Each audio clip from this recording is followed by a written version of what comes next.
Hello food lovers, welcome back to Rani's cooking style. ఈరోజు recipe వచ్చేసి hot అండి. బూందీ అంటాం కదా, చాలా చాలా ఈజీ అండి ఇది కుక్ చేయటం. వంటింట్లో ఎక్కువ శ్రమ పడక్కర్లేదు.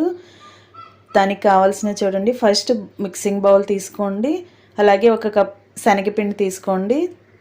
2 టేబుల్ స్పూన్స్ బియ్యపిండి తీసుకోండి. ఇవి రెండు కూడా చక్కగా కలిసే వరకు కలుపుకోండి. స్పూన్తో అలా కలుపుకున్న తర్వాత వాటర్ పోసుకోవాలి. కొంచెం కొంచెంగా వాటర్ పోసుకోండి. మరి పిండి గట్టిగా ఉండకూడదు, అలానే జారుగా కూడా ఉండకూడదండి. కరెక్ట్ కన్సిస్టెన్సీలో కలుపుకోవాలి.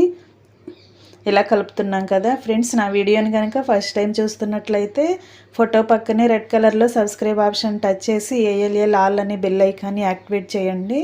నేను కుకింగ్ వీడియో పెట్టిన వెంటనే మీకు ఫోన్కి నోటిఫికేషన్ వస్తుంది. ఫ్రెండ్స్, నా ఛానల్ని సబ్స్క్రైబ్ చేసుకుని నాకు సపోర్ట్ని ఇస్తారని ఆశిస్తున్నాను. పిండిని ఇలా కలుపుతున్నాం కదా, ఒకసారి మనం ఫింగర్ పెట్టి చూడాలండి. చూస్తే ఫింగర్కి అంటుకుని ఇలా కొంచెం జారుగా రావాలి. మరీ ఫాస్ట్గా కాకుండా ఇలా స్లోగా పడుతూ ఉండాలి. ఇప్పుడు కరెక్ట్గా కలిసినట్లేనండి.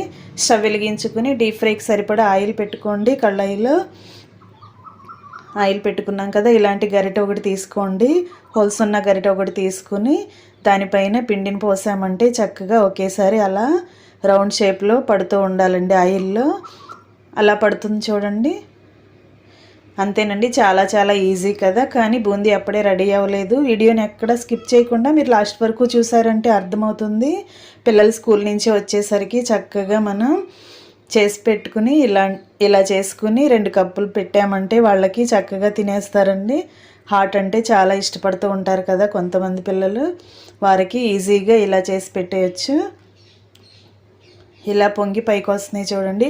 మనం బూందీ వేసే ముందు మాత్రం ఆయిల్ని బాగా కాగనివ్వాలండి. చల్లారిన ఆయిల్లో వేస్తే బూందీ పొంగదు, అలాగే పైకి రాదు, రౌండ్ షేప్ కూడా రాదు. ఆయిల్ బాగా కాగిన తర్వాత మాత్రమే వేసుకోవాలి. అలాగే బూందీని ఒక బౌల్లోకి తీసుకుని తగినంత సాల్ట్, తగినంత కారం వేసుకోండి. ధనియాల పౌడర్ వేసుకుంటే షాప్లో కొన్నట్టే ఉంటుందండి సేమ్ టేస్ట్. మాత్రం కొంచెం ధనియాల పౌడర్ మాత్రం మర్చిపోకుండా వేసుకోండి. అలాగే కొన్ని వేపిన పల్లీలు, కొన్ని కరివేపాకు రెబ్బలు కూడా ఆయిల్లో ఫ్రై చేసుకుని అలా కలుపుకోండి. ఇలా కరివేపాకు ఆయిల్లో ఫ్రై చేసి బూందీలో వేసినట్లయితే చక్కగా గుమగుమలాడుతూ కార బూందీ రెడీ అయిపోయినట్లేనండి. చక్కగా పిల్లలకి మనం పెట్టామంటే ఇష్టంగా తింటారు. చాలా ఈజీ వంటలు చూపిస్తున్నాను కదా, నా ఛానల్ని మీరు తప్పకుండా సబ్స్క్రైబ్ చేసుకోండి. కొంచెం టేస్ట్ చూసుకుని చాలకపోతే సాల్ట్ ఇంకొంచెం యాడ్ చేసుకోండి. ఫ్రెండ్స్, నా వీడియో మీకు నచ్చిందని అనుకుంటున్నాను. నచ్చితే లైక్ చేయటం మాత్రం మర్చిపోకండి. Thanks for watching. నేను మీ రాణి ఎర్రంశెట్టి.